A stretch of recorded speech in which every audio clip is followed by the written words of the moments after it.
Ya, yang kedua, materi yang kedua akan disampaikan oleh Bapak Dwi Cahyono.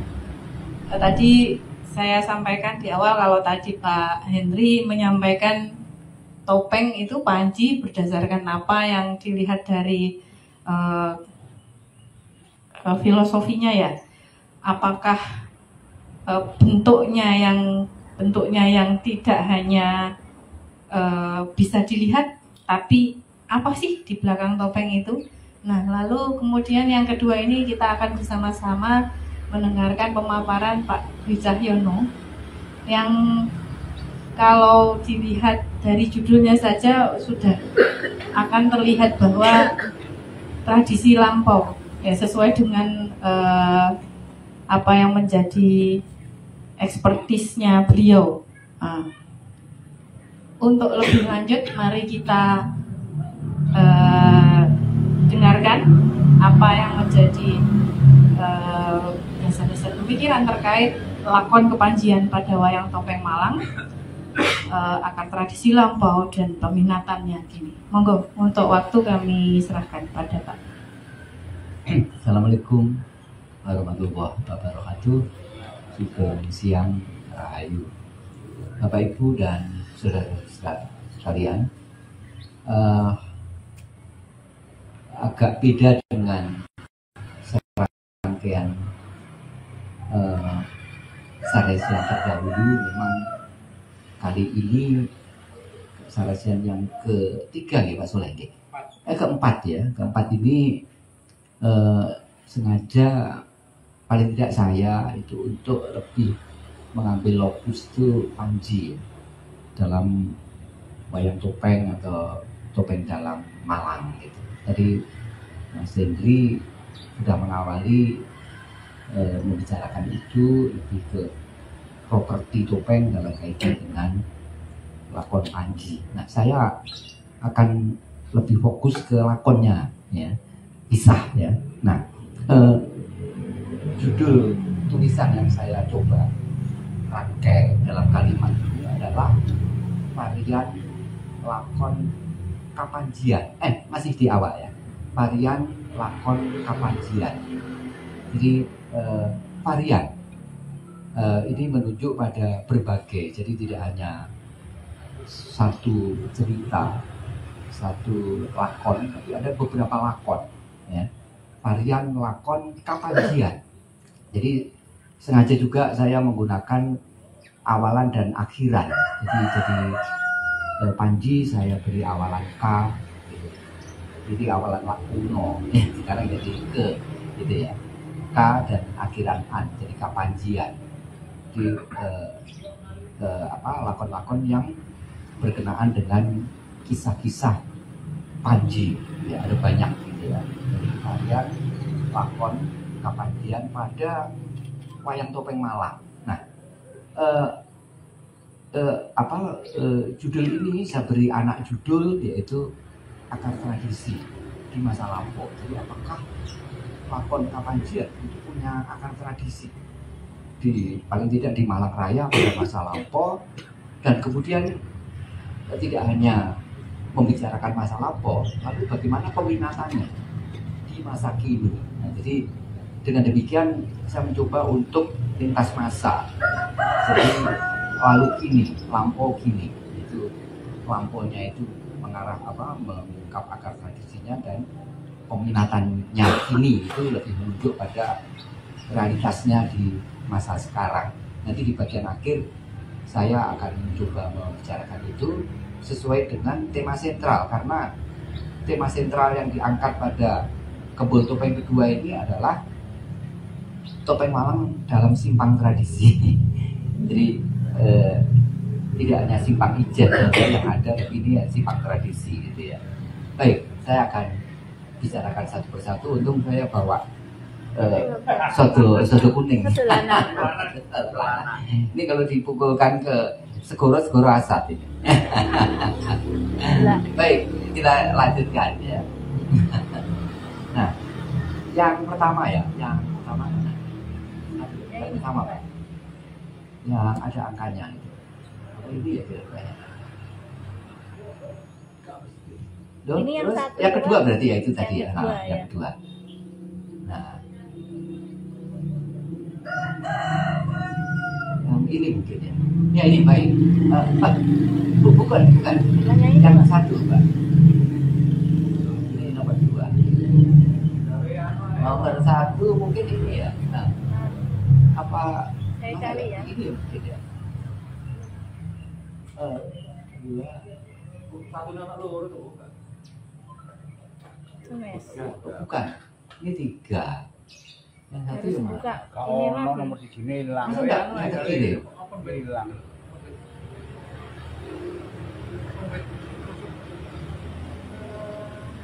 Oh, kayak itu kan Nggak bisa. Bentar, saya cari WA-nya, Pak. Oh, lagi.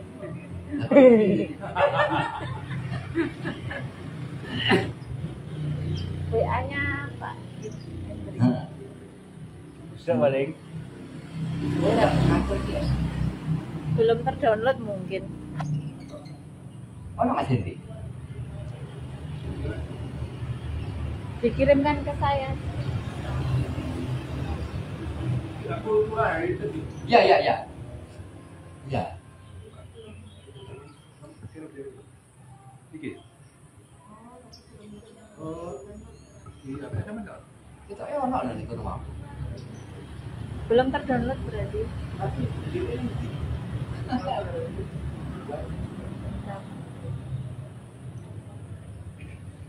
Ininya internetnya nggak connect.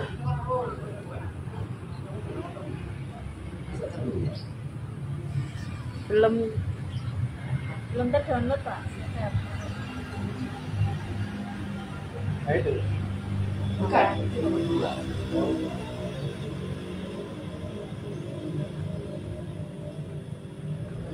Bentar.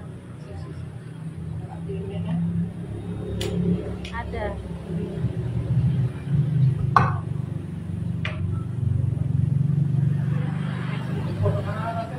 Belum sampai juga ya.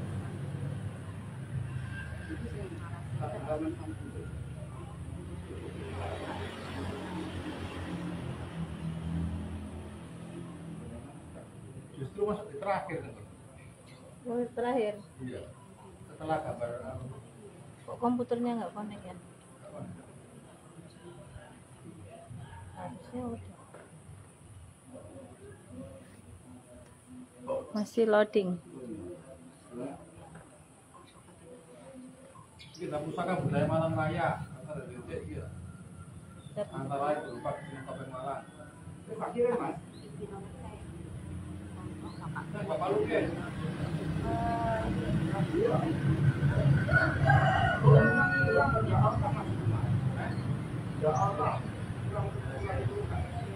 Ini sudah. Yang tadi nggak ada. Sudah saya kirim. Iya, Memang nggak sampun. ada. Sudah saya kirim. Ini sampun. Di Mas Hendri. Aku yang kirim. Sudah. Oh iya. Sudah punyanya Pak Hendri WA-nya. Mohon izin saya buka di situ. Dari tadi saya makanya langsung saya tutup lagi, nggak berani baca yang lain. Nanti nggak rahasianya ketahuan saya nanti. Kamu rahasia aku kau jodoh. Tali lu biar nyambung. Makanya saya tutup, takut kebuka nanti. Buatan apa? Sampun.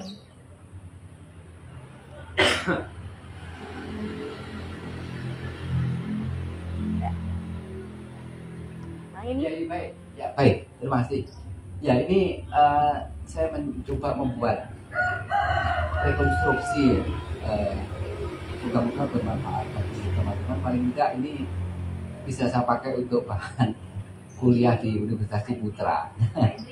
Kebetulan semester ini lagi keluar mata kuliah budaya Panji.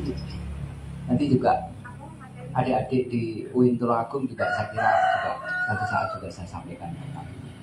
Baik, jadi saya akan mengawali dari cultural heritage dulu. Jadi Mas Hendri menyebut bahwa kesenian topeng Malang itu merupakan warisan budaya, cultural heritage. Ya. Nah, sebenarnya tidak hanya intangible, tapi juga ada tangible-nya. Karena kalau kita bicara tentang seni kriya topeng Malang ini lebih ke tangible ya, benda ya. Begitu juga kalau kita berurusan dengan busana aksesoris juga tangible.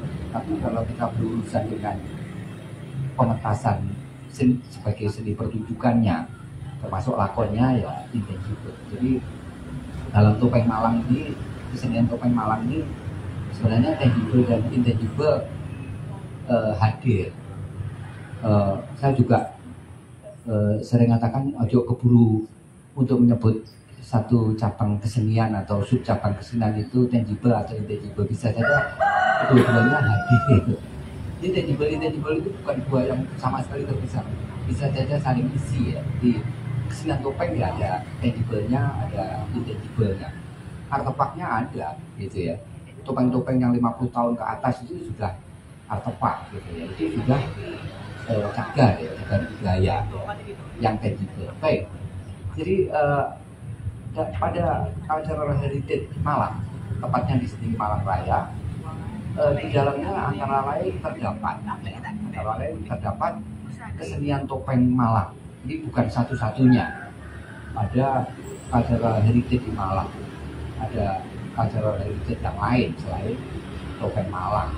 Ya, ada wayang Malang, ada candi juga, dan juga ada salah satu di antaranya antara lain berupa kesenian topeng Malang. Nah, sejauh ini kesenian topeng Malang itu hadir baik dalam bentuk seni kriya, ini craft gitu ya, seni kriya yaitu berupa topeng Malang, dan ini menjadi kriya yang ikonik di Malang, ya, ikonik di Malang, dan juga hadir pula ini sebagai cultural heritage yang tangible, dan hadir juga sebagai seni pertunjukan, ya, performing art. Ini yang lebih intangible gitu ya. Baik. Nah, untuk yang kedua, yang pertama, yang kedua, seni pertunjukan topeng Malang sebagai satu khasanah seni di Malang, khususnya untuk seni pertunjukan, ini wujudnya ada yang berupa tari topeng Malang, tari, jadi dance. Ini stilasi gerak yang ada kisah tertentu, tapi hanya sebagian dari kisah. Ini fragmen dari kisah. Ya, ada satu fragmen, misalnya kisah percintaan, misalnya kisah keberangkatan perang, misalnya, atau peperangan, atau dan seterusnya, ya. Atau mungkin menggambarkan gerak-gerak tari tertentu yang menstilasi gerak binatang, misalnya Meraangige pada Gunung Sari, misalnya. Nah, ini masuk pada dance, ya. Jadi apa itu tari topeng ini dance. Nah, yang kedua ini berupa sendera tari topeng, theatrical dance, ya. Jadi tadi saya sempat ngomong dengan Pak Soleh. Menurut Pak Soleh, sendera tari ini lebih ke tari dan nyanyian, jadi mirip dengan opera. Sementara kalau drama tari ini lebih teatrikal, jadi ada serangkaian peristiwa yang dilanjut menjadi satu kisah. Karena itu ada semacam babak-babak, ada bagian-bagian yang pementasannya bisa berdurasi cukup panjang. Itu drama tari topeng. Jadi yang hadir kepada kita itu adalah dalam bentuk seni pertunjukan, performing art, itu ada tari topeng, tapi juga ada sendera tari atau theatrical dance. Nanti kita akan fokus itu pada seni pertunjukan khususnya yang sendera tari. Saya tidak membicarakan tentang tarinya, fokusnya pada sendera theatrical dance. Jadi tari dan sendera tari topeng Malang adalah salah satu warisan budaya di Malang Raya yang berupa seni pertunjukan tradisional, baik tradisi murni ataupun tradisi kreasi. Ya. Jadi yang hadir pada kita sekarang ada sendera tari topeng yang mengarah kepada tradisi murni. Saya menyebut sebagai topeng klasik, ya. Tapi ada topeng sendera tari topeng atau wayang topeng atau topeng dalang yang lebih mengarah pada tradisi kreasi. Nah, nanti di simpang tradisinya nanti akan lebih banyak kita bicarakan di sini. Ini yang pertama ya. Baik, sekarang tayangan kedua. Ya, tayangan yang kedua. Ini lebih menjelaskan lebih merinci yang ini ya. Yang nomor kali Mbak. Nah ini ya. Baik, jadi seperti yang saya sampaikan tadi, seni pertunjukan topeng Malang sebagai satu performing art ini hadir dalam bentuk dance, yaitu kita sebutkan topeng dan theatrical dance dalam bentuk sendera tari topeng. Nah, tari topeng itu tidak menyajikan lakon tari ya, jadi memang ada gambaran peristiwa, tapi tidak berupa lakon. Lakon itu membentuk pada satu serangkaian peristiwa ya, serangkaian peristiwa yang digambarkan dalam bentuk satu proses atau perjalanan kehidupan gitu ya, sehingga kita menyebutnya dengan lakon. Nah, jadi sendera tari lah yang menghadirkan lakon, sementara tari topeng tidak menghadirkan lakon. Nah, fokus pembicaraan saya nanti ke sini ya, karena varian-varian lakon Panji ya, jadi pada sendera tari topeng, bukan tari topeng. Nah, lakon apa yang dihadirkan dalam wayang topeng atau topeng Dalang Malang? Jadi juga sudah disampaikan oleh Pak Wido, sebenarnya ada beragam kelompok lakon ya. Jadi kalau ini dikategorisasikan, dikelompok-kelompokkan, paling tidak sejauh ini ada 3 kelompok lakon yang dihadirkan dalam atau yang pernah hadir ya pada wayang topeng Malang. Yang pertama adalah lakon Purwo ya. Lakon Purwo yaitu lakon yang utamanya itu diambil dari Wiracarita Mahabharata. Ya, mungkin 1-2 ada kisah tertentu yang diambil dari Ramayana, tapi Mahabharata lebih banyak dihadirkan. Ini terutama kita dapati di topeng Malang Gagra Kawi ya, mulai dari Gedung Monggo dari sempat disampaikan oleh Pak Wido, Mbah Mun pernah juga di Gedung Monggo itu memetaskan Rabine Gatotkaca ya, Rabine Gatotkaca. Dan ini kisah Rabine Gatotkaca itu banyak diminati ya, selain Wahyu Cokroningrat itu ya, untuk wayang topeng lakon Purwo, termasuk juga pernah dipentaskan selain di Gedung Monggo ya binaannya, terutama 2 binaan Gedung Monggo, yaitu topeng Permanu ya, ledok lowok ya, topeng lowok Permanu, dan satu ya yang kedua adalah topeng Keranggan lowok Beji. Ini sama-sama lowoknya. Jadi kemarin saya bicara tentang lowok ya, jadi di Gunung Kawi itu ada lowok yang luas, yang paling tidak di sana ada 3 lowok, ada lowok Permanu ya, yang di Permanu ada lowok Beji itu yang Keranggan, dan satu lagi lowok Pepen ya. Nah, baik di 2 lowok ini, lowok Permanu atau lowok Beji atau Keranggan, itu lakon Purwo yaitu Wiracarita Mahabharata ini diminati ya, diminati. Nah, kemudian ada lakon berikutnya, itu lakon Menak gitu ya. Lakon Menak masa-masa lalu itu juga hadir ya. Tadi Pak Yudit menyebut terutama Pak Wido ya. Jadi di Kopral ya. Kopral itu Kalipare Pak Wido ya. Kopral itu lakon Menak ya. Gedung Monggo juga pernah menghadirkan lakon Menak yang menurut Mbah Mun sebelum masa pendudukan Jepang, lakon Menak ini cukup banyak diminati. Bahkan saya pernah memesan ke Mbah Mun untuk dibuatkan topeng-topeng lakon Menak untuk saya tempatkan di rumah topeng di Jawa Timur Park 1. Tapi sayang dari rencana untuk membuat 11 hingga 13 tokoh peran dalam lakon Menak ini, topeng dengan lakon Menak itu baru jadi 4. Yang terakhir Mbah Mun membuat Wong Agung Menak. Tapi mohon maaf, saya betul-betul mohon maaf, itu di luar sepengetahuan saya, karena setelah membuat Wong Agung Menak itu Mbah Mun orang kuat. Jadi nggak kuat dan sakit dan seterusnya. Setelah itu Mbah Mun tidak lagi membuat topeng karena sakit dan panjang sampai kemudian Mbah Mun meninggal. Saya tidak tahu apakah meninggalnya itu karena membuat Wong Agung Menak, saya kurang tahu, tapi Mbah Mun yakin bahwa nggak kuat. Bahkan sebenarnya sudah di kalau di tender itu sudah ditumpeng pras, jadi tumpeng gede dikepras gitu ya, dingilangi balae, tapi sakitnya masih terus ya. Ini saya jadi sangat menyesal gitu ya. Ini antara menyesal dan tidak menyesal ya.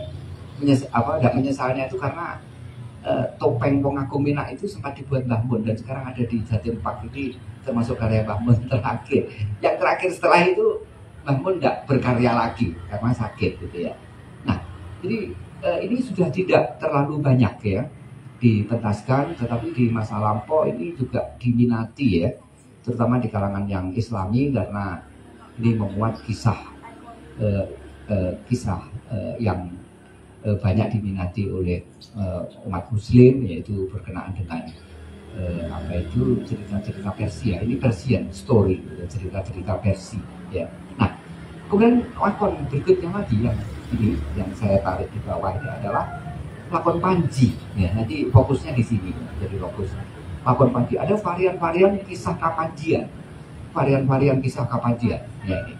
Nah, ini yang saya sebut sebagai dominan dan konsisten ya. Jadi sanggar-sanggar topeng Malang itu dominan karena lakon ini kalau dibandingkan dengan lakon Purwo dan lakon Menak ini yang paling banyak ditampilkan ya. Jadi dominan dan konsisten ya. Itu panjang ya, perjalanannya panjang, nanti kita akan coba intip perjalanan panjangnya itu ya. Konsisten sampai sekarang ya. Paling tidak kurang lebih 1,5 abad lamanya lakon Panji ini memasyarakat di Malang. Jadi ya dominan ya konsisten ya. Termasuk sanggar yang ada di Gagrak Tengger Semeru ini sangat kuat di sininya. Lakon Panjinya kuat, tapi di Gunung Kawian juga ada beberapa sanggar yang juga ke lakon Panji juga gitu ya. Lebih dominan ketimbang lakon Purwo dan lakon Menak. Nah, jadi dari sini tergambar bahwa ada varian-varian kisah Kapanjian yang merupakan salah satu kelompok lakon yang bisa dibilang lebih banyak dipentaskan, jadi dominan dan konsisten dipentaskan dalam lintas waktu kurang lebih 1,5 abad atau 2 abad ya. Kalau kita sejauh bisa ditelisik ya, sejauh bisa ditelisik, sebelumnya kita kehilangan data. Nah, selain ketiga ini sebenarnya pada 1 hingga 2 dasawarsa terakhir mulai hadir pula lakon-lakon yang bersumber pada sejarah lokal. Jadi disebut Paseban Yuda misalnya. Kemarin Pak Soleh juga di Kemulan ya, itu juga mementaskan kisah lokal yang berkenaan dengan peristiwa di sekitar Diponegoro.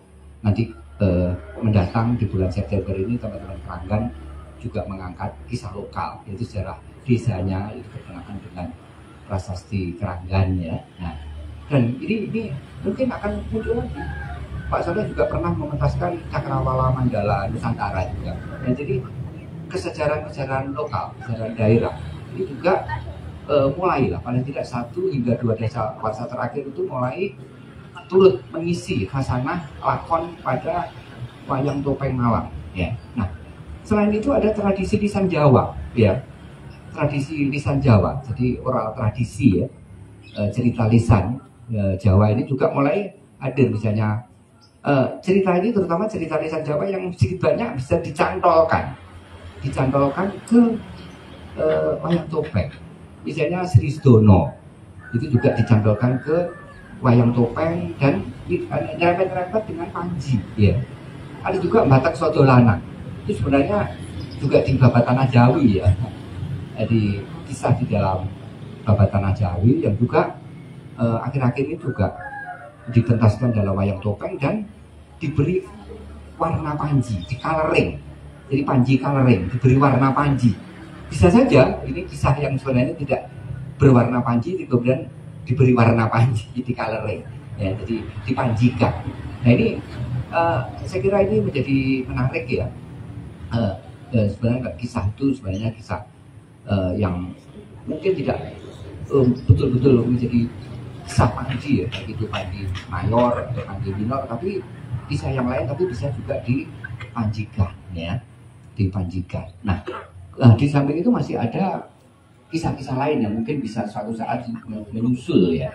Nah jadi dengan demikian ini makin lama varian-varian lakon yang dipentaskan pada wayang topeng bisa menjadi lebih ragam, tidak hanya sebatas lakon Purwo atau lakon Panji, tapi terbuka kemungkinan untuk lakon-lakon lain ya, lakon-lakon lain ya. Baik, ini tayangan yang kedua. Nah kita akan masuk ke tayangan yang ketiga. Nah yang ketiga Mbak, ini yang kita lebih ke lakon-lakon Panji atau kapanjian. Nah ini, nah sengaja saya menggunakan kata kapanjian. Nah jadi awalan K, akhiran an, kata dasarnya pokok yang kita bicarakan itu adalah Panji ya. Kapanjian itu membuat kisah-kisah yang ditokohi oleh para Panji ya, para Panji. Jadi sebenarnya kalau kita menelisik tokoh sebagai tokoh, Panji itu bukan hanya Panji Asmoro Bangun atau Inu Purtapati. Ada masih banyak Panji-Panji yang lain ya. Salah satu kidung yang berkonteks Malang itu Panjinya bukan Asmoro Bangun, tapi Panji Margasmara. Konteksnya bukan peristiwa di Kadiri Jenggala, tapi konteksnya di masa Majapahit akhir. Masih ada Panji-Panji yang lain yang juga kemungkinan bisa diwayang topengkan. Misalnya suatu saat, bukan tidak mungkin kita mementaskan cerita Panji Pulang Jiwo. Topeng Malang mengangkat Panji Pulang Jiwo. Nah ini tokoh Panji juga. Panji Wilasmoro misalnya. Pak Yudin tadi menyebut Panji siapa Pak? Panji yang di Wirosekti dan seterusnya. Jadi artinya sebenarnya ada banyak tokoh Panji ya. Salah satu di antaranya Panji Asmoro Bangun ya. Dan kalau kita menyebut Panji itu sebenarnya gelar. Sebagai gelar Panji itu digunakan oleh banyak tokoh ya, mulai dari era-era awal Jenggala gitu ya. Misalnya Mak Panji Harasakan misalnya, anak-anak dari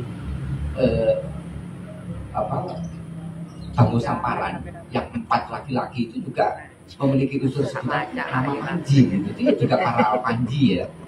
Sampai Panji-Panji yang lebih berikutnya lagi ya, akhir-akhir ini. Karena Panji juga sebagai nama gelar masih banyak digunakan oleh para bangsawan Madura ya. Oleh karena itu banyak tokoh Madura yang bangsawan Madura yang menjadi tokoh penting di Jawa Timur yang memiliki nama gelar Raden Panji ya. Nah, jadi para Panji. Nah, kalau kita mengikuti kategorisasi yang dibuat oleh Pisho, kisah-kisah Kapanjian, kisah-kisah Kapanjian yang ditokohi oleh para Panji itu bisa dikategorikan menjadi 2 kategori.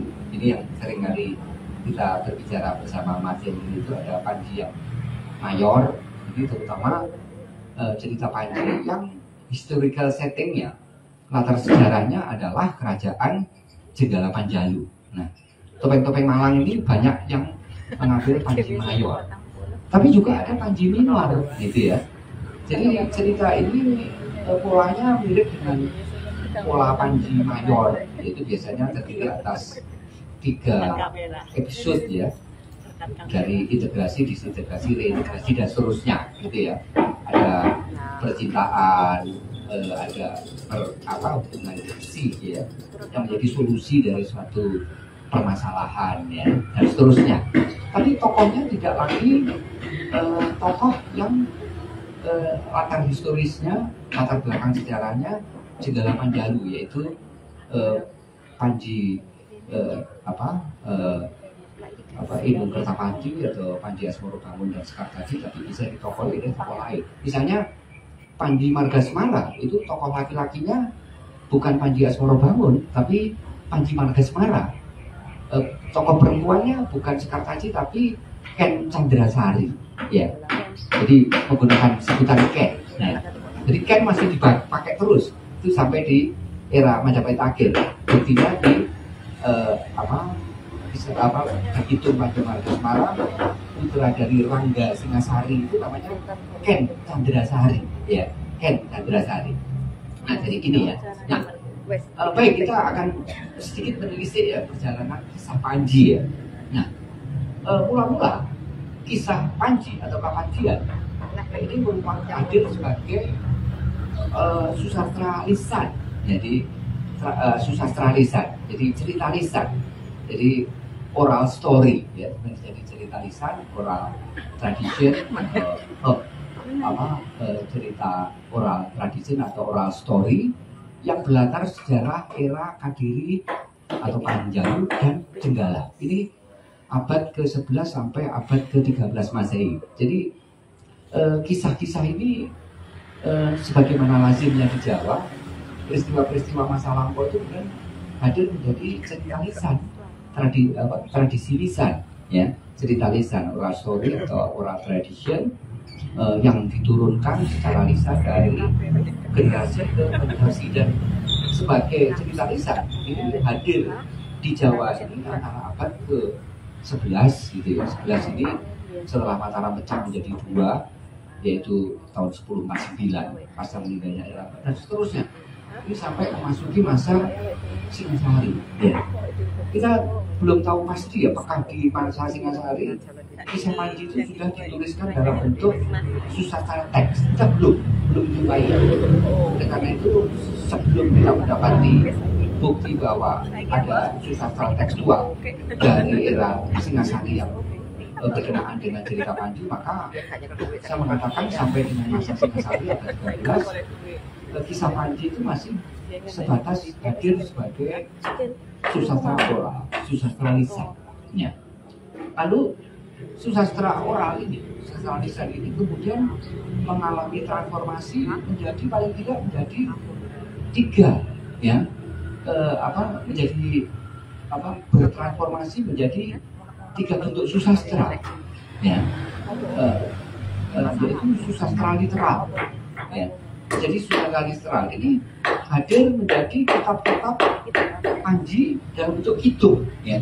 Ini tidak dalam bentuk kakawin, tapi dalam bentuk kidung. Jadi sama-sama sastra yang berpuisi, bukan prosa tapi puisi, ya, yang bisa dilakukan, tapi bentuknya kidung, bukan dalam bentuk kakawin. Karena itu tidak ada kakawin dengan lakon Panji, ya. Kakawin itu lebih banyak dari Mahabharata atau Ramayana, itu banyak. Dan Panji itu hadir dalam bentuk susastra kidung. Nah, terutama ini hadir pada masa Majapahit, ya.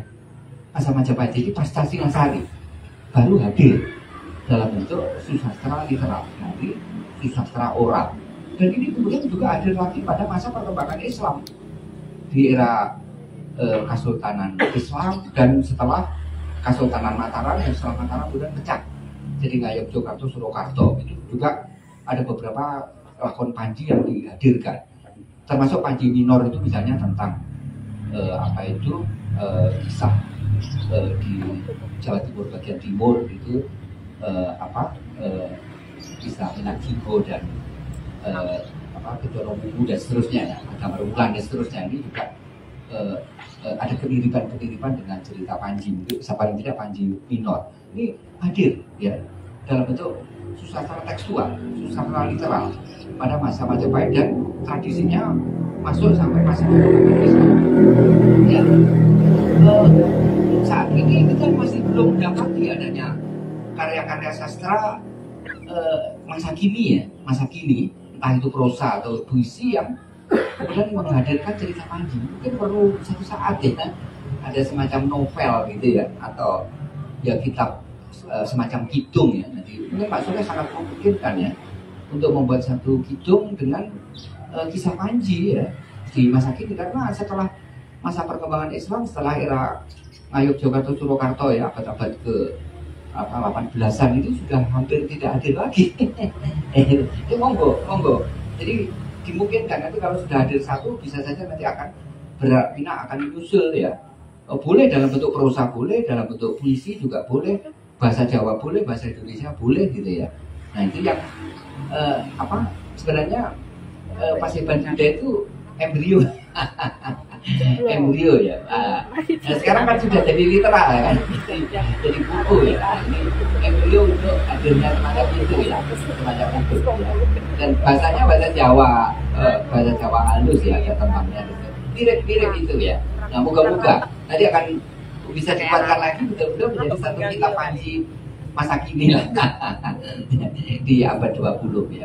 Nah, kemudian juga cerita Panji itu mengalami transformasi menjadi sistemnya performal. Saya pakai istilah performal itu dari kata performing art, sastra pertunjukan. Nggak tahu ini istilah tepat apa nggak tepat, kurang tahu. Saya sebut aja sastra performal, yaitu lakukan Panji yang hadir dalam bentuk pertunjukan, performing art. Ya.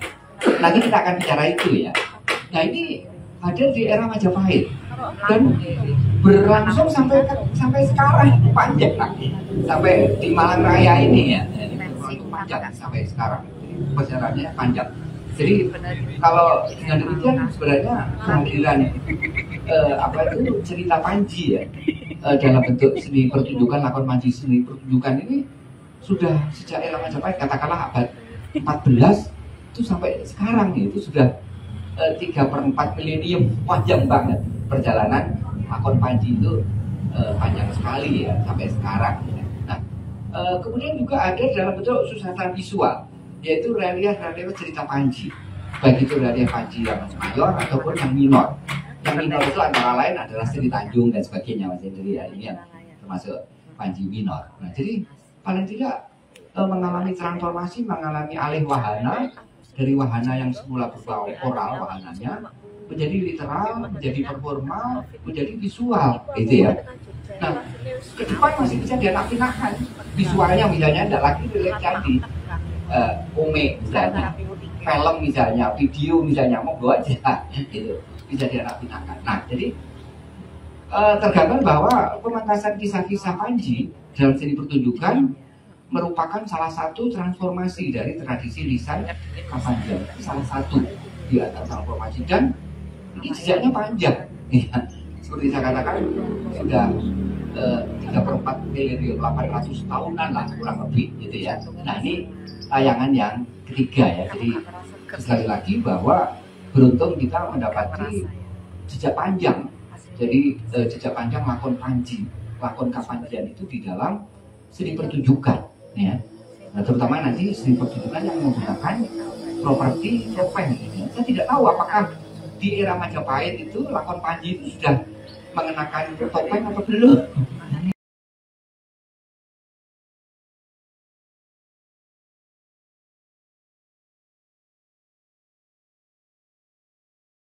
Seni pertunjukan yang menggunakan properti topeng. Ya. Saya tidak tahu apakah di era Majapahit itu lakon Panji itu sudah mengenakan topeng atau belum. Tapi bahwa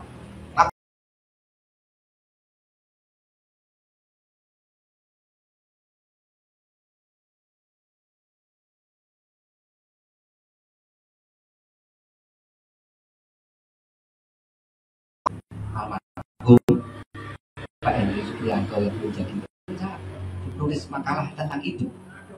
Hah? Oh, bisa. Aku mau mulai. Oh iya, itu ya. Itu yang dia tuh ya, yang di perpustakaan ya, yang ketiga ya. Ada mas di tesis saya sempat melacak tentang lakon-lakon apa saja yang dipentaskan di dalam seni pertunjukan, termasuk lakon Panji yang hadir dalam seni pertunjukan di era Majapahit ya. Baik, yang keempat ya. Berikutnya yang keempat, Mas Said. Ya, keempat. Ya, keempat. Ini. Empat. Nah ini. Yang nah, ini pertanyaan sekarang. Untuk Malang ya, apakah Malang Raya memiliki akar tradisi budaya Panji? Pertanyaan. Kita ngomong wah lakon Panji itu dominan, konsisten, dua akar enggak? Nah, kita nyoba ya sekarang ya. Kalau ada pertanyaan ini jawabnya memiliki, ya memiliki. Kalau memiliki indikatornya apa saja? Nah, saya akan mencoba untuk mengeluarkan indikator ya. Yang pertama, memiliki Malang itu memiliki tradisi literal yang memuat kisah Panji. Kita punya tradisi apa? Kita memiliki peninggalan literal tertulis yang memuat kisah Panji. Ya. Salah satu di antaranya yang dalam bentuk literalnya itu, tinggalan literalnya itu dalam bentuk epigrafis prasasti, yaitu prasasti Pabanyolan. Nah ini era keemasan Majapahit. Itu yang hari Sabtu itu situsnya akan diziarahi, disajarahi oleh Pak Soleh dan kawan-kawan, itu yang di Gubuk Lakah, prasasti Pabanyolan, atau disebut juga dengan prasasti Gubuk Lakah, yang di dalamnya memuat sinopsis, ya, sinopsis mengenai cerita Panji. Sinopsis ini adalah prasasti yang agak nyeleneh, agak aneh, karena prasasti ini tidak dikeluarkan oleh pihak kerajaan, tapi dikeluarkan oleh satu komunitas keagamaan, yaitu satu tempat pembelajaran. Karena itu muncul sebutan kata pajaran, jadi Pak Ajaran, dapur pajaran. Dapur itu tempat pembelajaran yang komunitasnya, anggota komunitasnya itu para pertapa. Sebutannya dapur, ya, para pertapa. Itu bukan pawon, tempat masak, ya. Jadi tempat untuk mengolah, sebenarnya mengolah jiwa, ya. Itu dapur, ya. Dapur pajaran. Nah ini ini menjadi petunjuk kepada kita bahwa kisah Panji ini sudah memasyarakat di Malang. Paling tidak kita mendapati jejaknya di Malang Timur, ya. Bukan hanya di lingkungan keraton, tapi di lingkungan luar keraton. Ini kan dharma lepas, ya. Jadi dapur pajaran itu dharma lepas, jadi tidak merupakan dharma haji yang dinaungi langsung oleh keraton. Ini dharma lepas. Artinya di lingkungan dharma lepas pun, di komunitas-komunitas keagamaan pun, ini cerita Panji, sebagaimana salah satu contohnya yang ditulis itu, kisah yang komis, kisah yang lucu, yang banyol, karena itu sebutannya Pabanyolan, itu yang merupakan sinopsis cerita Panji itu tergambar hadir di dalam prasasti ini. Ini yang pertama. Kemudian ini yang dalam bentuk epigrafis, ya, literal dalam bentuk epigrafis prasasti. Kisah ini masuk kisah Panji Mayor, ya, kisah Panji Mayor, ya. Karena tokohnya ini tokoh yang di era Kadiri Jenggala. Nah, kemudian ada peninggalan literal berikutnya, itu berupa susastra kali ini, ya, bukan epigrafis tapi filologis, ya. Jadi peninggalan filologis berupa kitab Kidung Panji Margasmara. Tadi yang saya beritakan ini, ya. Nah ini cerita Panji, ya. Tokohnya Panji, gitu, ya. Ini berasal dari era akhir Majapahit,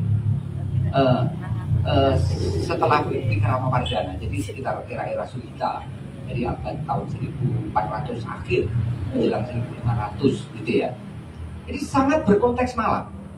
Nah ini yang kami ancangkan ke depan, Pak Soleh, itu rasa-rasa suwe, ya, Pak Soleh harap mentas loro ini orang situ-situ. Ya nanti kita siapkan Pak Soleh untuk mentaskan kisah Pabanyolan ini dan Kidung Panji Margasmara ini, ya. Ini konteksnya sangat Malang, ya. Saya mengancangkan ini moga-moga nanti bisa berhasil, gitu, ya. Nanti akan kita hadirkan kisah Kidung Panji Margasmara itu dalam bentuk pementasan wayang topeng yang multimedia. Ada impiannya, ya. Nah ini, moga-moga, ya. Ini konteksnya sangat Malang. Jadi kita bisa mendapati jejak-jejak perjalanan Panji itu di tempat-tempat yang berhubungan dengan tempat-tempat yang ada di Malang. Ada gunung apa itu? Ada Gunung Gotomayit disebut di dalamnya. Karena Panji Margasmara itu sempat ngenger nih janda yang rohaniawan di Gotomayit. Sempat perjalanan jauh ke Kukuk, lereng Semeru Selatan itu, mampir Kidal dan seterusnya. Beberapa tempat singgah itu Rian dan seterusnya disinggahi, gitu, ya. Sampai nanti juga sempat yang terakhir itu singgah di Palah, ya, Rabut Palah. Sempat juga melewati ketika Palah melewati Sangguru, gitu, ya. Sangguru sekarang dan seterusnya. Jadi ini konteksnya sangat Malang, ya. Konteksnya sangat Malang. Kagenengan juga disebut-sebut di dalam kisah Panji Margasmara. Jadi ini sangat mungkin, Pak Soleh, satu saat, ya. Ini Panji yang sangat kontekstual untuk Malang. Nah, dari adanya dua ini, tinggalan literal ini tak terbantahkan. ya bahwa Malang itu punya jejak Panji, walaupun sebagai relief Malang nggak punya relief cerita Panji. Penataran punya ya, ada banyak ya, Kediri juga punya, tapi Malang sejauh kita dapati yang ada sekarang ya, itu bisa tentang cerita Panji dalam bentuk relief ini. Di Jadi Joko banyak relief, tapi relief cerita yang secara khusus berhubungan dengan Panji tidak. Tapi kalau tokoh berhubungan tokoh Panji ada, paling tidak Panji Semeningrat, Wisnuwardana. Tapi cerita Panji dalam bentuk relief tidak. Nah, kemudian yang kedua, seperti ini pembuktinya, Malang itu konsisten dan dominan mementaskan lakon-lakon Panji atau Kapanjian dalam jadi pertunjukan wayang topeng Malang. Ini sebagai bukti ya, dan sebagai lakon dalam wayang topeng Malang ini paling tidak dari data yang bisa kita telisik di pertengahan atau agak akhir dari abad ke-19 tahun 1800-an akhir lah paling tidak itu, ini sudah real hadir gitu ya. Kita apakah sebelumnya misalnya abad tahun-tahun 1700 itu sudah hadir, saya kehilangan data itu ya. Jadi data tertua dari kita itu kan Mbah Seno atau mungkin sedikit di atas Mbah Seno lah, di atas kalau di Pulau Ijen itu Mbah Reni, atau di atas sedikit di atasnya satu generasi di atasnya. Sebelumnya sudah sulit ya kita mendapati datanya. Tapi ketika di era-era itu di akhir abad ke-19 gitu ya, jelas bahwa cerita Panji sudah hadir. Bahkan topeng-topeng Panji sudah hadir ya. Kalau kita lihat di buku yang ditulis oleh Pesho, seri pertunjukan jabatan Pertoning gitu ya, Pertoning Art gitu ya, itu jelas kisah Panji sudah menjadi lakon berdiri. Dan kalau kita menghitung dari tahun 1800 akhir berarti kan sudah satu abad ya, kalau itu sudah heritage ya.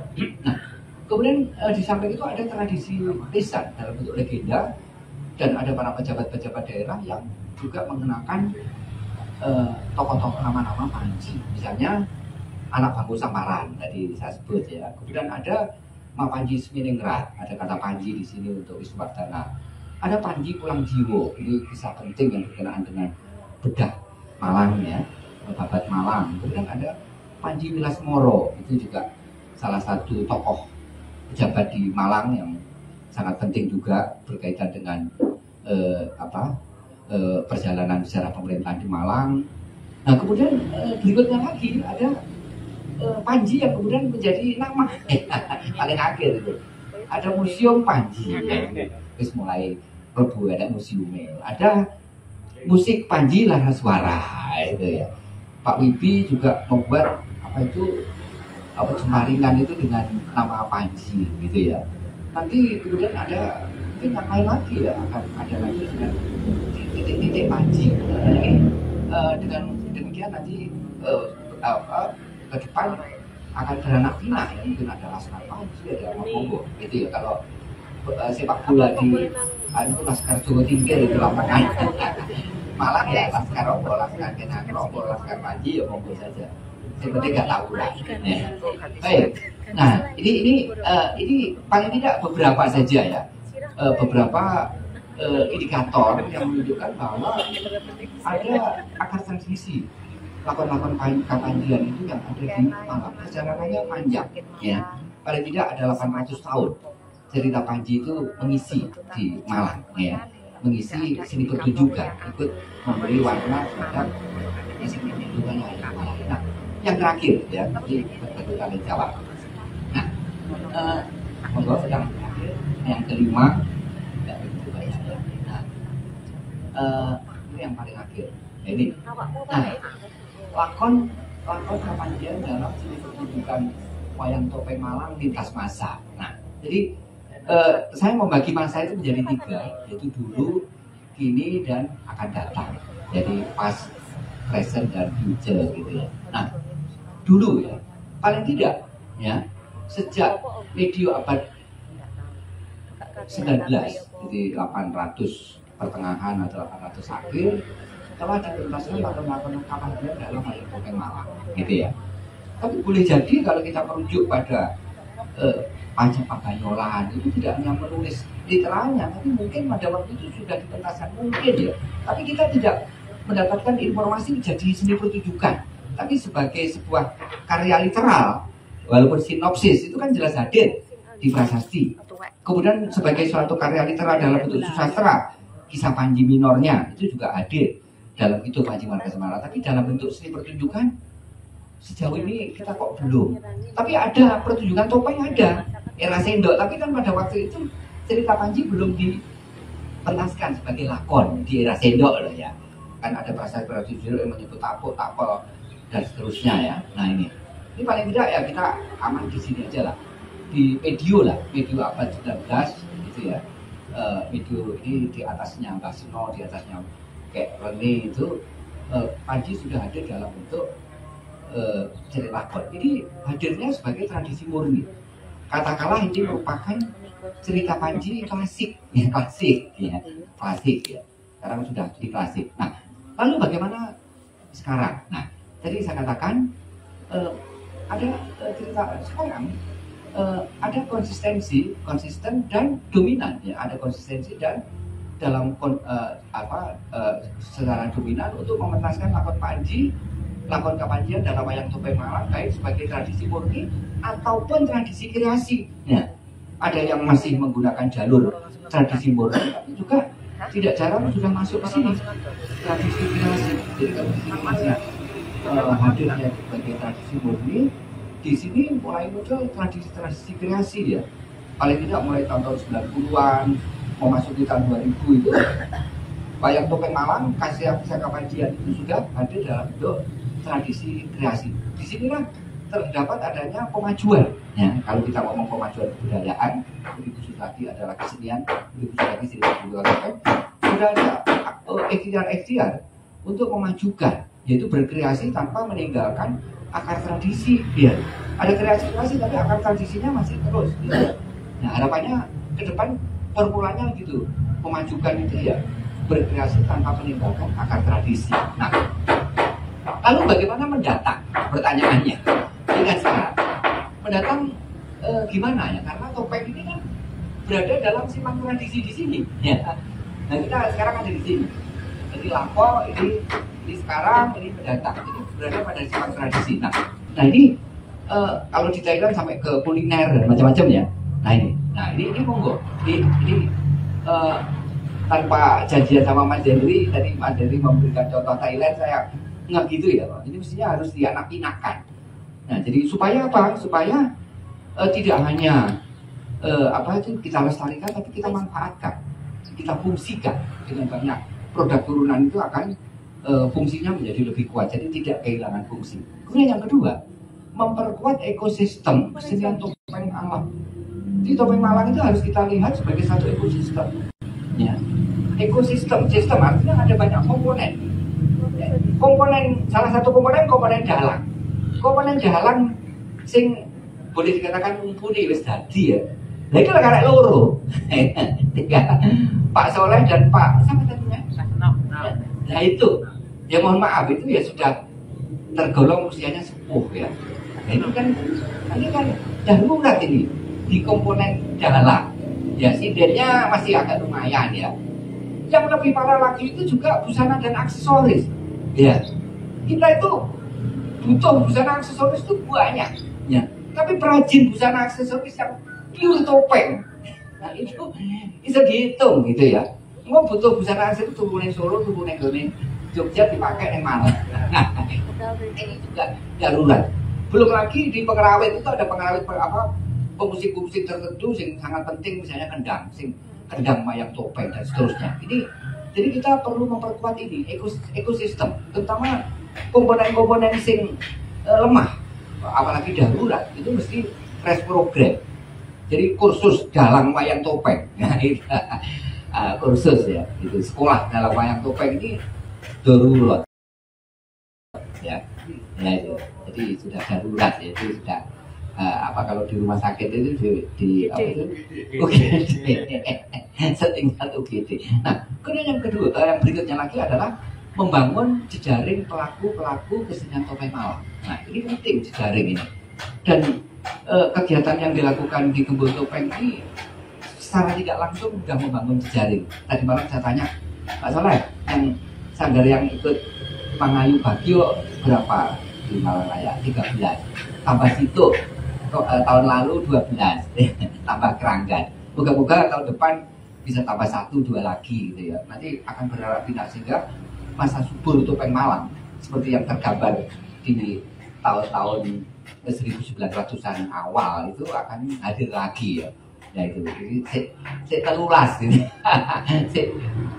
Kalau dulu kan sudah di atas 20 ya, untuk sampai 20 aja kita masih butuh 7 lah, kalau tidak 7 lagi. Nah, kemudian yang juga tidak kalah penting lagi adalah promo dan pagelaran di tingkat nasional, regional, internasional. Ini, jadi suaranya saya nggak iwis-iwis cuma Malang Raya tok gitu. Jadi perlu disuarakan. Memang sudah mulai ada yang masuk ke regional, misalnya kemarin ada yang pentas di Thailand, Pak Soleh juga pernah membawa topeng di Amerika. Kemudian kita mesti harus melanglang Eropa, melanglang macam-macam lah.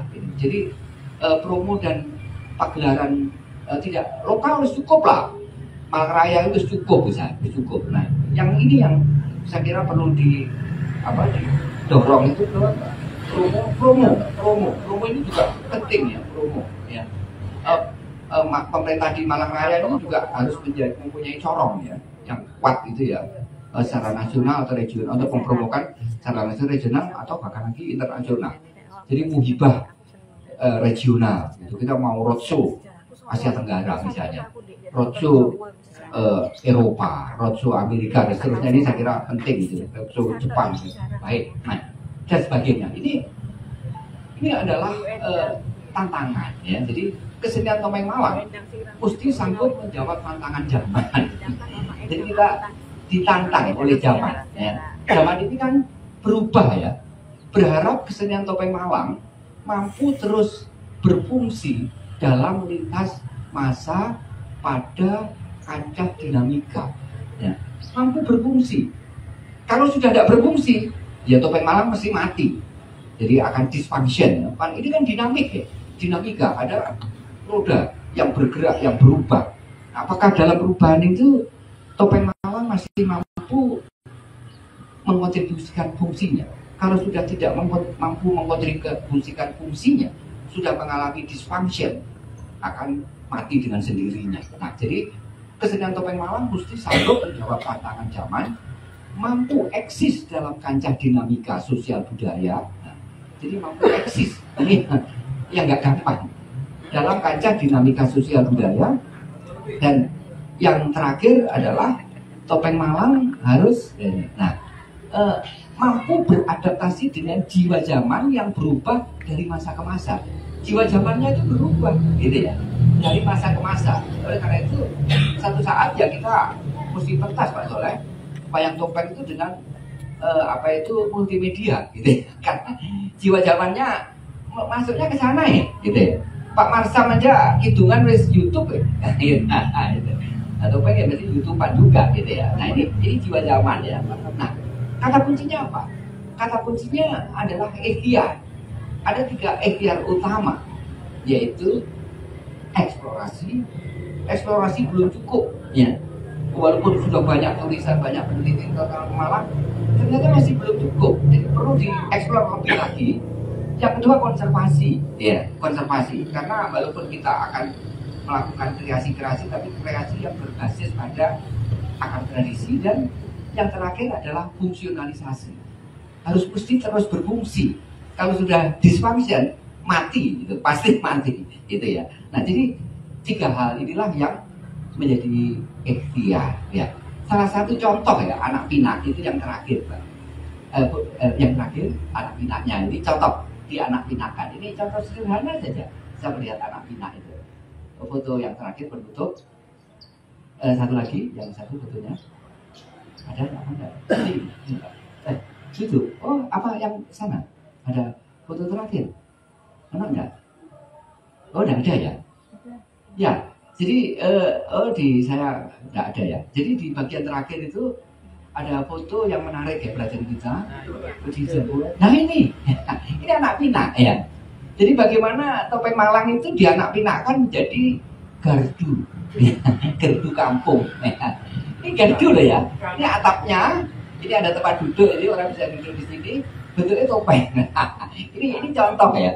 contoh. Jadi di Anak Pinakan mestinya ikon-ikon topeng ini perlu lebih banyak hadir lagi, khususnya di di Kabupaten Malang. Hanya ada satu topeng patung topeng Malang, yaitu di pertigaan Kedung Monggo itu ya, daerah Kedung Monggo. Tapi itu hilang, cilik banget itu. Di perempatan yang pertigaan yang gede itu ambles dia, kurang gede gitu ya, kurang besar gitu ya. Itu di DKM dulu ada, tapi welek pol. Nah, mestinya Kabupaten Malang di selamat datangnya, kalau Jakarta itu ada patung selamat datangnya, ya monggo diselamat datangi oleh Gunung Sari misalnya, gitu. Ditempatkan di Gunung Pedot misalnya, artinya gede gitu, selamat datang dan seterusnya. Nah, ini yang spiritnya, ini kembali ke spirit ya, spirit topeng Malang di lintas nasi. Inilah spirit semacam ini perlu dihadirkan ke masa kini, karena topeng Malang berada dalam simpang tradisi. Wassalamualaikum warahmatullahi wabarakatuh. Matur nuwun sangat biasa. Oh ya,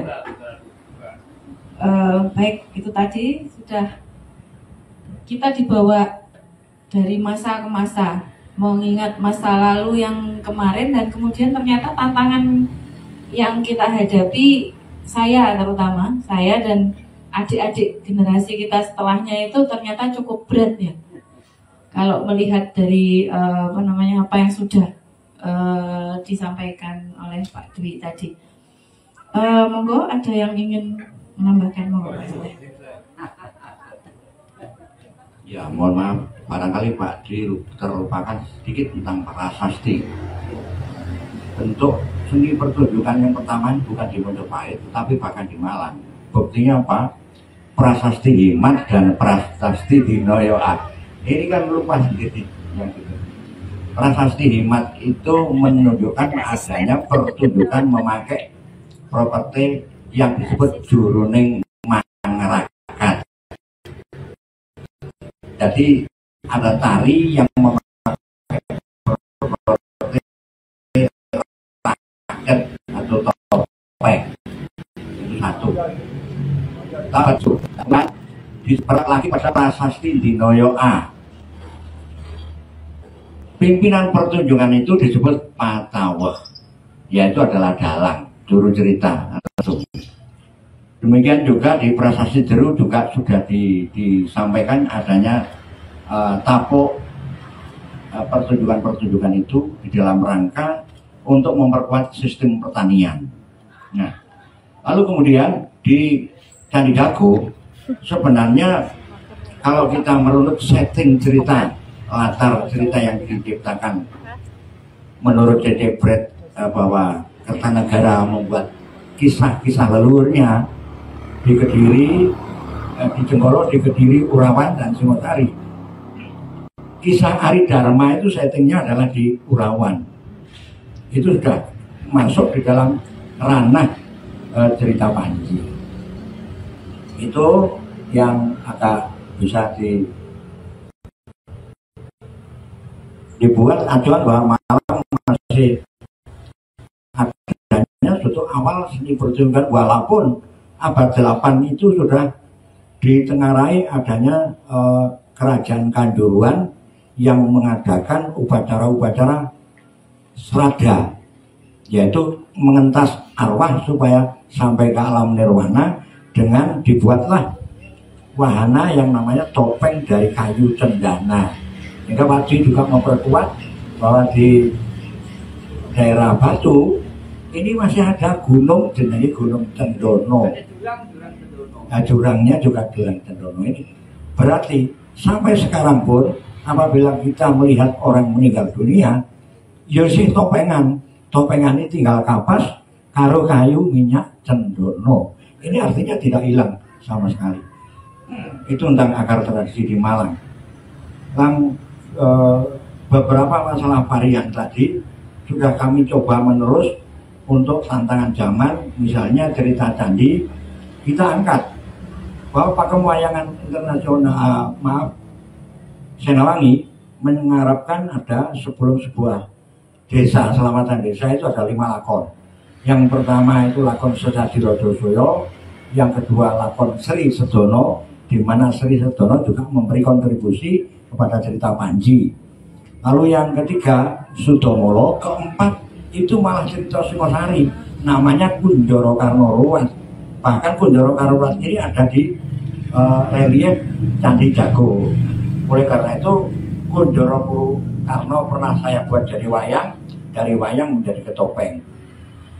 Kemudian untuk varian menceritakan, mengenalkan pada dunia anak, di sana ada suatu pesan bahwa kura-kura yang sombong itu satu, asu ajat, adu, banteng dan harimau. Maksudnya asu ajat apabila bantengnya itu menjadi daging, yang memanfaatkan adalah ajatnya. Nah, itu yang varian. Lalu muncullah kepada COVID yang lalu, saya diperintah oleh Mas Semar untuk membuat lakon yang nyerempet tentang COVID. Muncullah cerita-cerita virus Toluh Braja berangkat dari cerita-cerita Erlangga ya dan Ken Aro. Nah, sebenarnya malah kena COVID. Ampun. Ya semoga-moga sampai di alam sana. Ada lagi, oh ya sudah saya kira itu dulu tambahan dari saya, Mas Rud. Jadi yang disampaikan Pak Soleh tadi bisa melengkapi ya. Jadi untuk seni pertunjukan yang mengenakan properti topeng itu sangat mungkin sudah hadir di Jawa pada abad 10 ya, terutama di era pemerintahan Bu Sindok ya. Terbukti dengan adanya beberapa kata yang menunjuk pada properti yang berupa topeng ya, baik itu berupa kapuk berupa rakat ya, rakat itu rakat ya. Ada satu lagi kisah yang ada sebutan lagi yang di Bali ini sebutan untuk si pertunjukan dengan lakon Panji apa namanya? Malat. Bukan malat satunya. Bukan satunya lagi. Bukan lupa ya. Nah, itu juga diberitakan ya. Hanya saja sangat mungkin ketika itu Pak Soleh, abad 10 itu topeng sudah dijadikan properti pertunjukan, tapi mungkin lakonnya belum lakon Panji ya. Karena itu masih salah sendok.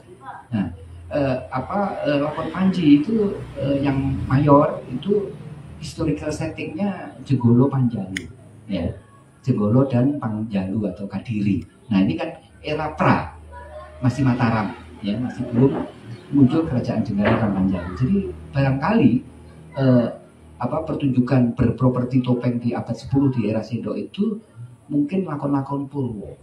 Jadi wayang topeng dengan lakon Purwo kalau istilah sekarang. Apakah itu dari Mahabharata atau Ramayana ya. Nah, kemudian tentang Aridharma Mas. Jadi Mas Henry, saya juga sedang berpikir bahwa Aridharma itu sebenarnya adalah Panji minor. Ya, karena pertama polanya, patternnya. Jadi integrasi. Jadi ketika Aridharma yang sekarang disebut Aridharma itu masih bersatu ya dalam satu keluarga yang harmonis dengan Setyawati ya. Lalu kemudian terpisah Setyawati kemudian bunuh diri ya karena karena tragedi cicak tragedi celoteh cicak dan seterusnya itu. Nah, Setyawati meninggal dan jadi ini disintegrasi ya. Nah, Aridharma kemudian melanglang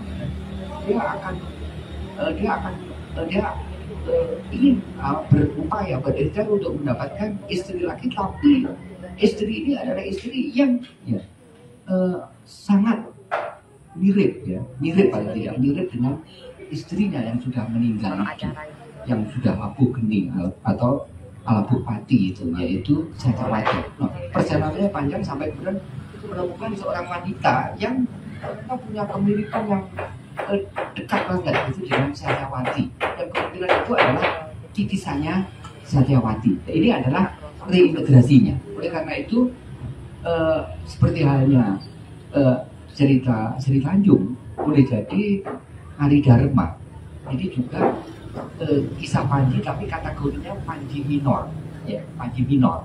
Nah oleh karena itu ini ke depan juga menjadi tantangan kita Pak Soleh untuk bagaimana Ari Dharma itu ya kita panjikan, gitu ya sebagai Panji minor. Bersama dengan Panji-Panji minor yang lain ya misalnya Panji Marga Semara, kemudian Panji Pulang Jiwo dan seterusnya ini terbuka kemungkinan untuk kemudian dipakai untuk mengayakan khasana kisah Kapanjian pada wayang topeng di Malang. Nah jadi jika ini sudah bisa kita garap dengan baik untuk mengayakan ada pengayaan. Nah ini sebenarnya pemajuan itu termasuk pengayaan khasana cerita. Jadi salah satu komponen dalam ekosistem wayang topeng itu adalah cerita. Karena ini sindra tari. Lek gak ono ceritane, lakone itu namanya tari. Nah, khasananya kan perlu kita kayakan. Nah, oh iya, satu lagi ya. Ini saya itu pernah pada awal-awal menjadi dosen itu tahun itu sempat melakukan inventarisasi mengenai lakon-lakon topeng yang ada di Malang gitu ya bersama almarhum Pak Sisbah. Kita waktu itu juga banyak melakukan wawancara itu dengan tokoh-tokoh gaya topeng di Gedung Monggo. Itu bahkan hampir setiap malam itu saya ke Gedung Monggo. Itu saya tidak ke Pak Soleh, tapi waktu itu ke Gedung Monggo.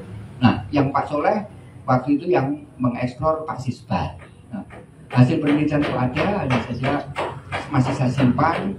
Ada lingkuran ya, saya lupa itu jumlahnya di atas 22, 23 kalau nggak salah waktu itu ya.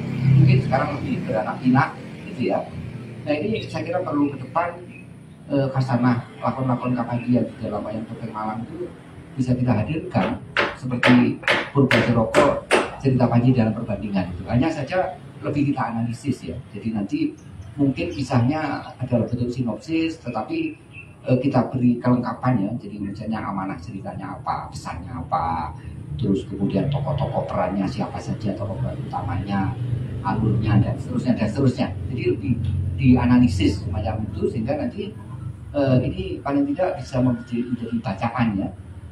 Dulu sebenarnya di buku topeng Pak Soleh yang pertama itu sudah ada juga beberapa lakon tapi belum seluruhnya ya, belum seluruhnya. Mungkin perlu ada buku yang khusus ya, khusus itu mengenai semua lakon Kapanjian yang ada di topeng Malang ya. Ini monggo nanti bisa bersama-sama Mas Hendri ke depan kita pikirkan bersama. Paling tidak saya sudah memiliki embrio hasil riset tahun-tahun 80-an itu, mungkin perlu ditambah katakanlah itu jadi hanya 50% lah atau 40%, kita tambah 40%, 50% lagi bisa jadi buku. Nah ini penting nanti bersama dengan tokoh-tokoh yang lain yang perlu kita eksplor, karena bisa saja ada lakon-lakon yang sudah suwe banget dari pentas nih gitu ya, yang sekarang hanya menjadi memori aja, memori Pak Soleh, memori dalam topeng sepuh gitu. Yang untuk topeng-topeng muda itu kan lakon-lakon sing di bolak-balik ngadeg sodolana, balik-balik rabine Panji. Nah, ngono-ngono kuwi budaya Bali. Itu kan. Nah, itu. Nah, ini yang saya kira sekarang kan hanya tinggal memori ya, karena sudah lama banget dipentaskan. Nah, ini yang senyampang masih ada yang bisa bertutur ya, itu harus kita bahas gitu ya, supaya saya kira lakon itu salah satu komponen dalam ekosistem wayang topeng. Nggak bisa kita tinggalkan ya. Itu karo dalang. Nah, itu juga penting. Nah itu monggo kita bersama untuk memperkuat ekosistem wayang topeng Malang. Saya kira itu. Monggo Pak itu.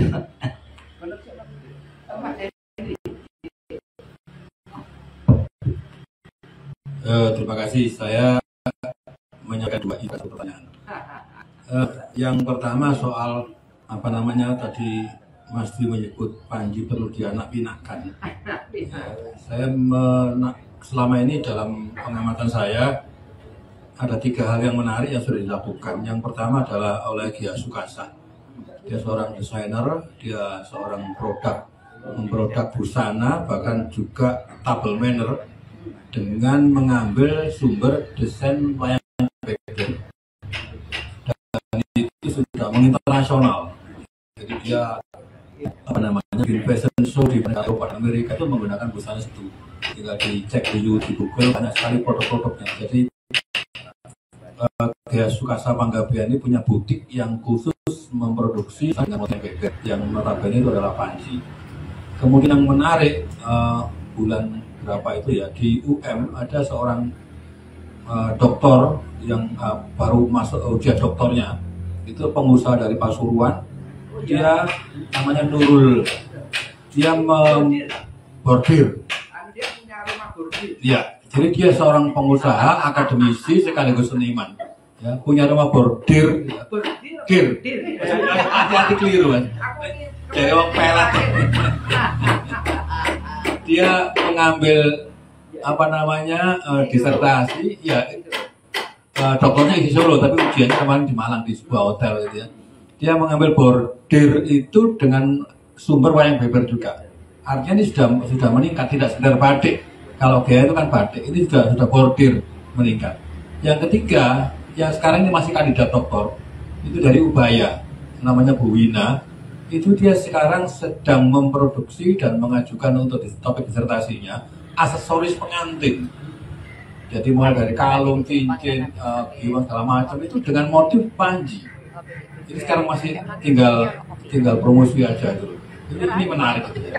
Bahkan di Jakarta sekarang ini sedang berlangsung itu pameran internasional, pameran berbagai negara, puluhan negara yang dikoordinir oleh si Robert Razen, itu mengambil tema Panji Kamardikan. Ya, jadi dia mengambil inspirasi Soekarno itu Panji. Ya, jadi bukunya Soekarno terkenal di bawah bendera revolusi. Bendera itu kan Panji, revolusi itu kemerdekaan. Jadi di bawah Panji Kamardikan. Orang Adi Erok Taufik Razen itu sekarang ada di pameran di Ancol, sekarang berlangsung sebulan. Jadi itu masih satu info yang ternyata ini juga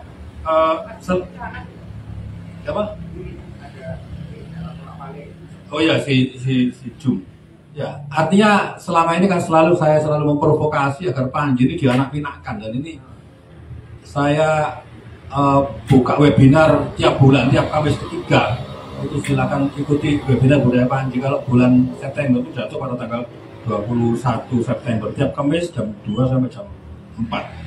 Kemudian tadi Mas Dwi juga menyebut tentang bagaimana cerita Panji menginternasional tadi ya. Itu juga yang pernah dilakukan oleh Lydia kan, dia mengundang apa namanya Agus Bimo untuk keliling ke Belanda dan ke Jerman. Dan yang menarik yang barusan bulan Mei kemarin itu ada seorang koreografer dari Jakarta, itu pentas seni pertunjukan Panji di Qatar. Nah, ini menarik, itu negara Muslim tapi dimasuki Panji. Ya, saking berhasilnya sampai tim TV Qatar itu datang ke Mangkunegaran Solo, dia mau syuting tentang Panji. Itu ada di webinar bulan kemarin, bulan Agustus ini, pas 17 Agustus kemarin. Silakan dicek di YouTube, ada rekamannya itu. Betapa si pentas Panji di Qatar mendapatkan sambutan yang luar biasa, yang notabene negara Muslim. Dan rencananya ini November nanti mau dibawa ke Meksiko. Nah, jadi itu sudah menginternasional bahwa ternyata Panji yang selama ini paling jauh berkutat ke Thailand ini sudah sampai ke Amerika Latin. Nah, itu dua info yang saya sampaikan. Pertanyaan, saya ini kan belajar Panji dari luru-luru. Jadi ini jari wong Surabaya itu kulak jari betul jari itu. Jadi ini wong ono nanti tak jual ono. Tahun 2008 itu saya baru mengenal Panji. Waktu itu setelah di antara guru saya ada Mas Dwi, ada Mas Soleh dalam seminar di Trawas itu ya. Nah, tadi Mas Dwi menyebut tentang Mapanji. Saya mau cross check ini saya dapat sumber dari lain, makanya dari kulak jari saya cek lagi. Mapanji itu ternyata menurut sumber yang saya peroleh adalah gelar keahlian. Jadi di Panji Maritim itu ada yang namanya Mapanji Layaran, ada Mapanji Gadingan, itu ahli kapal, ada Mapanji Pambelah, itu ahli dalam mendayung, dan ada Mapanji Pamecut, itu komandannya. Bahkan orang yang ahli dalam bangunan disebut Mapanji Kalangan. Ini tingkatnya sudah maestro.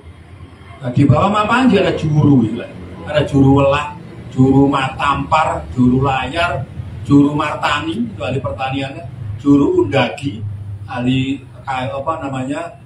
ukir itu, dan juga juru mudi. Gitu. Nah ini saya ingin cross check ke Mas Di, apakah betul Mapanji itu ada gelar keahlian? Jadi bukan sekedar gelar biasa. Termasuk Mapanji Joyoboyo itu adalah gelar orang yang pintar meramal. Mapanji Garasaka itu juga adalah gelar dari Mapanji, bukan gelar keahlian. Nah sehingga semua tokoh-tokoh yang punya gelar Mapanji itu bisa dicurigai dia adalah ahli tentang bidang tertentu yang mungkin belum semua bisa terkuat ahli dalam bidang apa. Itu Mas, terima kasih.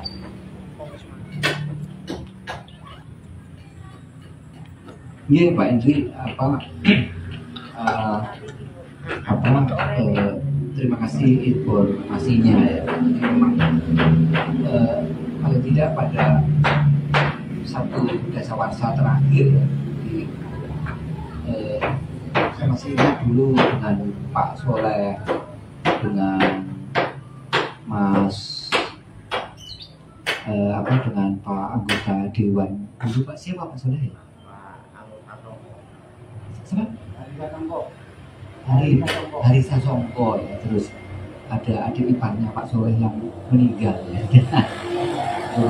dan beberapa itu kita juga ketemu waktu itu, terus ada Lydia dan seterusnya yang sebenarnya tahun-tahun saya agak lupa itu tahun 2000-an agak awal gitu ya, sebelum Kongres Panji yang pertama di Unmer, baru ya kemudian yang di Trawas, kemudian yang di perpustakaan dan seterusnya. Kita sudah beberapa kali bertemu dan saya masih ingat salah satu dengan Pak Hendri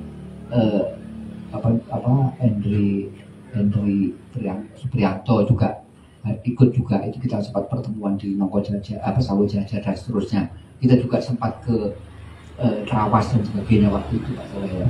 Jadi itu sebenarnya masih rintisan dan kita mimpi ya bahwa Panji kemudian menjadi marak ya, karena pada tahun-tahun itu cerita budaya Panji itu, atau Panji lah, belum muncul budaya waktu itu, hanya Panji saja itu memang sedang mengalami dekadensi atau surut ya, atau turun.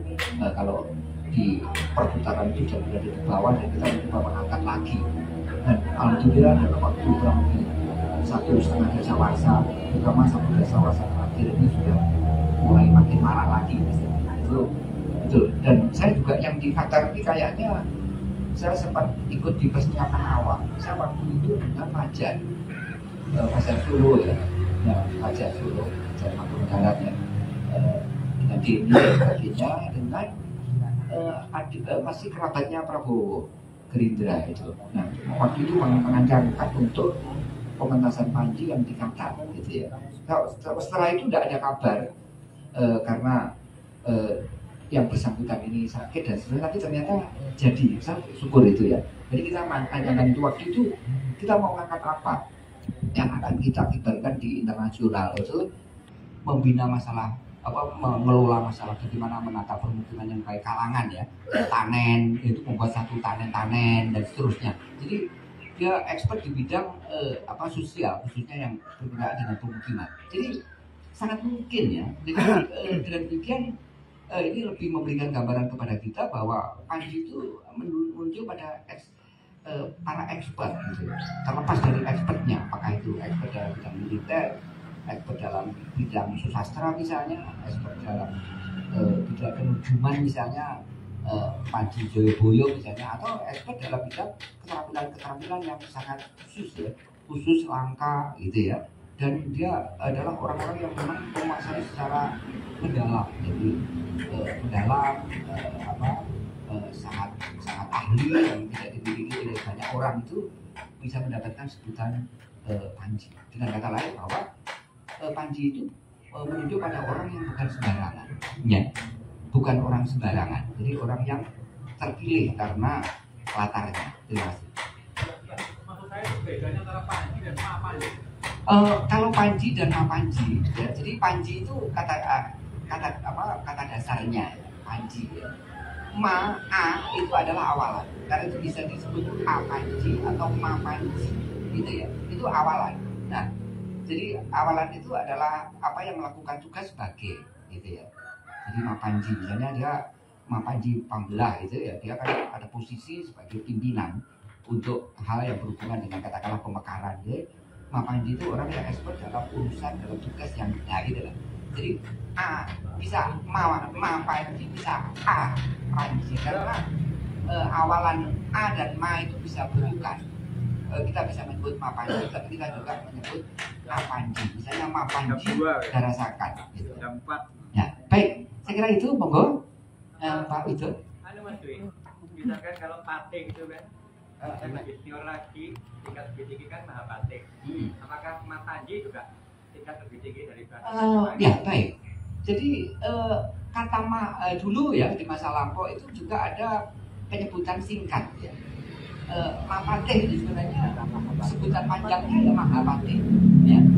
Kalau Mahapanji saya kurang tahu ya ini apakah hanya awalan karena kalau indikator awalan itu karena bisa disebut Mapanji bisa disebut Apanji, baik A dan Ma itu sama-sama awalan ya dalam bahasa Jawa Tengahan. Nah, apakah ada kemungkinan kedua bahwa Ma itu sebenarnya Maha ya, akronim dari Maha. Ya, ini kemungkinan ya, karena pada konteks pada kasus Mapate itu bukan yang menjadi pate tapi Mahapate, Mapate Gajah Mada, jadi Mahapate apa kayak Mahamantri ya, Mamantri gitu ya, Mamantri gitu, jadi Mahamantri dan seterusnya. Apakah kemungkinan yang kedua? Nah ini, tapi kalau kemungkinan yang pertama pasti mas, karena A dan Ma ini memang awalan, tapi kalau dalam konteks Mapanji itu apakah Ma itu adalah akronim atau sebutan pendek dari Maha? Ya, monggo. Jadi kita cari pembukti yang lain. Gitu. Terima kasih. Pertama saya membuat cerita di Wayang Topeng yang belum pernah ada pada waktu itu, yaitu cerita Rabini Bapang, dan saya langsung Rabini Bapang. Itu saya langsung dapat dari Mbah Tir. Mas Soleh sendiri nggak dapat, saya yang dapat. Pada waktu itu pada ceritanya ngomongnya dengan Mas Soleh juga sebenarnya, tapi Mas Soleh nggak ngereken, saya yang ngereken gitu ya. Rabini Bapang sehingga sampai sekarang dipentaskan di Gedung Monggo, padahal di sini harusnya sumbernya dari sini. Nah, Rabini Bapang itu sumbernya dari sini. Nah itu kemudian saya apa ya menengarai sedikit bahwa ya 84 di Surabaya itu. Dalamnya Mas Soleh juga ini. Bukan di Pak Tambar. Nah, Pak Tambar. Mau nentir Pak Tambar suwe. Dalamnya bagus sekali. Terus ini yang saya sampaikan seperti yang disampaikan oleh Pak Henry. Memang kemana-mana itu panjinya yang kemana-mana.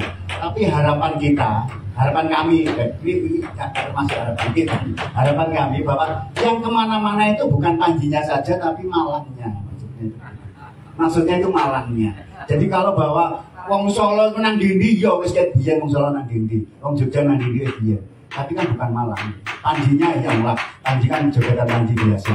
Nah ini Panji Malang yang dimaksud bisa kemana-mana. Yang sementara ini yang pernah hanya ke Thailand. Nah, tapi kan itu wahyu nggak sama dia? Dua-duanya. Ya wes itu. Ya itu yang perlu menjadi perhatian kita. Dan saya sangat setuju bahwa kita perlu membentuk link itu. Jadi jejaring itu perlu sekali, bahwa ini tidak bisa tidak. Jadi jejaring itu akan membawa segala sesuatu menjadi lebih luas. Saya kira itu. Ini saja tambahan saja. Terima kasih Mas Dwi. Baik, terima kasih. Itu tadi sudah ternyata di sesi kedua semakin panas ya. Kalau tidak di stop itu bisa sampai besok 2 hari 7 malam diskusi tentang Panji. Dan ternyata memang sangat ketika semakin istilah sekarangnya anak sekarang itu mulik itu menggali, dipreteli siji-siji gitu, dilihat satu-satu. Ternyata sangat menarik sekali. Tadi Pak Henry di sesi pertama menyampaikan bahwa bagaimana secara apa ya filosofisnya gitu. Lalu kalau Pak Dwi ini tadi menyampaikan bagaimana Panji kalau ketika dibawa ke apa namanya dikaitkan dengan bagaimana sejarahnya dan harapan-harapan yang sangat luar biasa, dan kita semua yang hadir di sini sepakat ya bahwa inginnya kita bisa berbuat banyak ke depannya terkait dengan bagaimana tetap dengan topeng ini bahwa salah satunya adalah apa yang kental dengan cerita Panji tadi itu bisa, harapannya bisa go internasional, tidak hanya orang luar yang tertarik, tapi juga kapan-kapan kita semua yang ada di sini suatu ketika ketemu di mana gitu, kita mentasnya di ini temu topengnya tidak di sini lagi, tapi orang yang ada di sini tapi temu topengnya di Amerika, di Eropa gitu ya, amin gitu ya, diaminin aja. Panji melalang buana. Pak, menambahkan Pak. Oh, ada yang ingin menambahkan sedikit? Oh, iya. Karena waktunya sudah ini, jangan banyak-banyak ya menambahkannya. Kirim nang di matur suwun atas waktunya. Hanya menambahkan informasi aja bahwa beberapa tahun ini produk turunan yang tadi disebutkan oleh Pak Dwi itu sudah tergarap, tapi memang masih digarap oleh perorangan kayak Mas Yudi menggarap apa istilahnya topeng-topengnya ya, ada jadi memperbanyak karakter-karakter topeng Malang yang apa istilahnya bersumber dari prasasti-prasasti arca-arca kayak gitu. Terus untuk media kekinian itu ada beberapa teman-teman yang sudah menggarap game online itu berakar dari Panji, berakar dari topeng Panji. Terus ada beberapa komik juga cerita bergambar ya, itu kembali lagi memang masih perorangan atau dan belum terapresiasi secara luas, itu aja. Terus ada yang kemarin memang saya dorong untuk ikut di sana, itu sebuah apa ya istilahnya kayak Ipin dan Ipin itu film animasi topeng itu saat ini masih progres ya, itu dilakukan oleh teman-teman di Jabu. Mungkin itu aja informasi yang dari kami, itu yang merupakan yang tadi yang saya pahami adalah produk-produk turunan dari Susastra Panji angkatan Kabupaten. Matur nuwun sangat dari Mas Sai ya. Sangat luar biasa sekali diskusi kita hari ini. Kita sepakat bahwa tadi yang namanya Panji itu luar biasa ya Pak ya. Bisa di luar juga. Ada yang Panji sudah keluar go internasional, ke Amerika dia. Panji Pragiwaksono. stand up komedi ya, yang paling populer kayak di Panji Gumilang. Ada lagi Panji yang penakluk ular. Oh, itu juga berarti kan Panji, kita sepakat bahwa Panji itu luar biasa. Harapannya memang ya, orang menamai nama Panji itu karena harapan doa bagi anak dan cucunya begitu, mungkin karena ingin menjadi orang yang besar dan sebesar Panji ini. Baik, sebesar Panji Gumilang. Baik, terima kasih. Saya tidak tahu, nanti saya cari tahu setelah ini Panji Gumilang apa, karena saya nggak tahu ya. Ketinggalan zaman loh nih, Ketinggalan zaman. Ya, viral ya itu ya. Iya. Terima kasih sekali kerawahanipun hari ini. Mari kita beri aplaus yang sangat meriah untuk dua narasumber bercahaya kita, dan ternyata memang cahaya yang luar biasa.